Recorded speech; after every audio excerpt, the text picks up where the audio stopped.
তো পলাশির যুদ্ধে সিরাজউদ্দৌলা পরাজিত হওয়ার পর সিরাজউদ্দৌলাকে কী করা হয়েছিল? সিরাজউদ্দৌলার তো নির্মম পরিণতি আমরা সবাই জানি।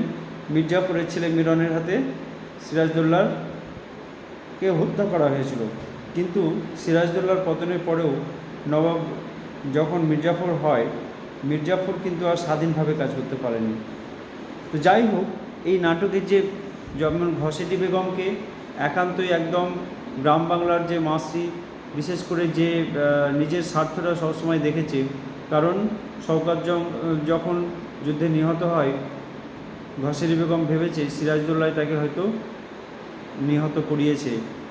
এই যে সিরাজউদ্দৌলার প্রতি তার অভিমান, এবং সে কখনোই সিরাজউদ্দৌলাকে নবাব হিসেবে মেনে নিতে চায়নি, তার বর্ণনা এখানে রয়েছে। সে প্রকাশ্যে তাকে অভিসম্পাত করেছে, কিন্তু সিরাজউদ্দৌলা তবুও তাকে সম্মান প্রদর্শন করেছে তার প্রতি। লুৎফুন্নেসা সিরাজউদ্দৌলার বেগম, সেও কিন্তু করজোরে প্রার্থনা করেছে যাতে অভিসম্পাত বা অভিশাপ না দেয়। সিরাজউদ্দৌলা বারবার করে জগৎ শেঠ, রায়দুর্লভ এদেরকে স্মরণ করিয়ে দিয়েছে যে এই বাংলা হচ্ছে হিন্দু মুসলমানের গুলবার্গ। গুলবার্গ মানে হচ্ছে সুন্দর ফুলের বাগান। এই বাংলা না হিন্দুর না মুসলমানের, এই বাংলা হচ্ছে সবার। আমরা সবাই মিলে আজকে বাংলার আকাশে যে বিপদ ঘনিয়ে এসছে, সেই বিপদকে প্রতিহত করার জন্য ইংরেজদের বিরুদ্ধে আমাদেরকে একত্রিত হতে হবে। সিরাজউদ্দৌলার এই কাতর আবেদন মির্জাফরের কাছেও, কিন্তু মির্জাফর এবং ঘসেটি বেগম এছাড়া রায়দুর্লভ, জগৎ শেঠ এরাও তলে তলে কিন্তু সবাই ষড়যন্ত্রে সামিল হয়েছিল, যার পরিণতি হয়েছিল পলাশির প্রান্তরে নির্মম পরিণতি।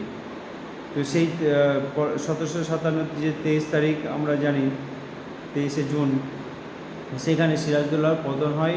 সিরাজউদ্দৌলাকে চক্রান্ত করে হারানো হয়েছিল, এবং সিরাজউদ্দৌলার বিরুদ্ধে যে মির্জাফরি করেছিল, অর্থাৎ বিশ্বাসঘাতকতা করেছিল মির্জাফর এবং তার অনুষঙ্গ যারা ছিল তারা।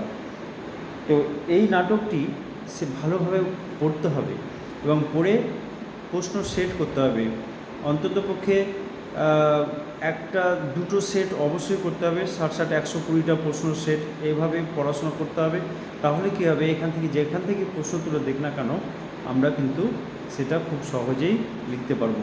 এবং এখন তো মাল্টিপল চয়েস, কাজে মাল্টিপল চয়েসের প্রশ্নের উত্তর করতে গেলে অবশ্যই টেক্সটগুলো খুঁটিয়ে পড়তে হবে। তাই সিরাজউদ্দৌলা নাটকটি দ্বিজেন্দ্রলাল রায় যেভাবে লিখেছেন সত্যি সত্যি অসাধারণ, এবং এই নাটকটি ভালোভাবে পড়ে তারপর উত্তরগুলো করতে হবে।